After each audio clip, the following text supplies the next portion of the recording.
कहानी का आगाज होता है एक छोटे से गांव नवापुर से। यह गांव अपनी सादगी और प्राकृतिक सुंदरता के लिए जाना जाता है, लेकिन यहाँ के लोगों की जिंदगी संघर्षों से भरी है।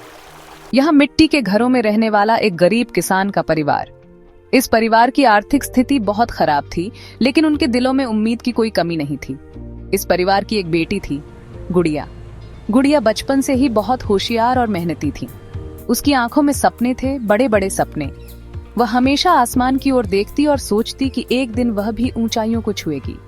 बड़े बड़े सपने। गुड़िया का घर मिट्टी का था, छत टपकती थी, लेकिन उसकी आंखों में सपने चमकते थे। वह जानती थी कि अगर वह मेहनत करेगी तो एक दिन उसके सपने जरूर पूरे होंगे।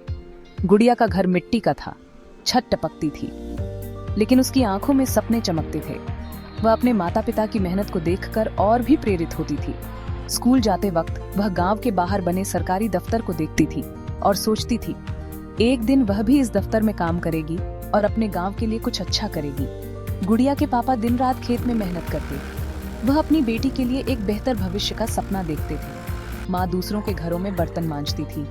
वह भी चाहती थी कि उसकी बेटी पढ़ लिख कर कुछ बड़ा करे, लेकिन दोनों ने कभी अपनी बेटी के सपनों पर रोक नहीं लगाई। वे हमेशा उसे प्रोत्साहित करते थे और उसकी हर जरूरत को पूरा करने की कोशिश करते थे। गुड़िया ने सरकारी स्कूल से पढ़ाई की। वह हमेशा क्लास में अव्वल आती थी और उसके शिक्षक भी उसकी तारीफ करते थे। पुरानी किताबें, टूटी चप्पलें और कभी कभी भूखा पेट पर हौसला कभी टूटा नहीं। वह जानती थी कि अगर उसे अपने सपने पूरे करने हैं तो उसे हर मुश्किल का सामना करना होगा। गांव के मास्टर जी ने एक दिन कहा, गुड़िया, तुम्हारे अंदर बहुत क्षमता है, तुम कुछ बड़ा कर सकती हो। पहली बार उसने सुना, क्या होता है? मास्टर जी ने उसे यूपीएससी के बारे में बताया और कहा कि अगर वह मेहनत करेगी तो एक दिन आईएएस अधिकारी बन सकती है। क्या होता है? और जब पता चला कि इससे आईएएस बना जा सकता है, तब से उसने तय कर लिया, अब यही मंजिल है। उसने अपने सपनों को और भी मजबूत बना लिया। गुड़िया ने कॉलेज स्कॉलरशिप से पूरा किया।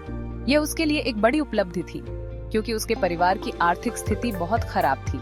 शहर आकर छोटे से कमरे में रहकर दिन रात पढ़ाई की। उसने हर मुश्किल का सामना किया और कभी हार नहीं मानी। कभी बिजली नहीं होती तो दिए की रोशनी में किताबें पढ़ती। उसने अखबार पढ़ना सीखा, नोट्स बनाना सीखा और इंटरनेट कैफे जाकर मॉक टेस्ट देती थी। उसकी मेहनत और लगन ने उसे कभी हारने नहीं दिया और इंटरनेट कैफे जाकर मॉक टेस्ट देती थी।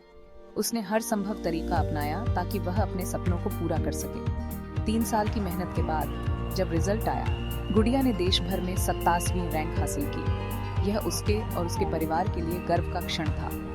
आज वह आईएएस अधिकारी है। उसने अपने सपनों को हकीकत में बदल दिया और अपने परिवार का नाम रोशन किया। पहले ही पोस्टिंग में उसने अपने गांव नवापुर में एक सरकारी स्कूल बनवाया। यह उसके गांव के बच्चों के लिए एक बड़ी सौगात थी। हर लड़की को फ्री किताबें दिलवाई ताकि कोई भी बच्चा शिक्षा से वंचित न रहे, और हर घर तक बिजली पहुंचाई। उसने अपने गांव के विकास के लिए हर संभव प्रयास किया। गुड़िया जब उस कुर्सी पर बैठी जहां कभी उसने सपना देखा था, तो उसकी आंखों से आंसू बह निकले। ये आंसू हार के नहीं, जीत के थे। उसने अपने सपनों को साकार कर दिखाया, तो उसकी आंखों से आंसू बह निकले। ये आंसू हार के नहीं, जीत के थे। उसने अपने संघर्षों को याद किया और अपने माता पिता की मेहनत को सलाम किया। सीख: सपने बड़े हों तो हालात मायने नहीं रखते। मेहनत, लगन और विश्वास से हर गुड़िया अपने सपनों की रानी बन सकती है। ये कहानी हमें सिखाती है कि अगर हम अपने सपनों को पूरा करने के लिए दृढ़ संकल्पित हों, तो कोई भी मुश्किल हमें रोक नहीं सकती। मेहनत, लगन और विश्वास से हर गुड़िया अपने सपनों की रानी बन सकती है।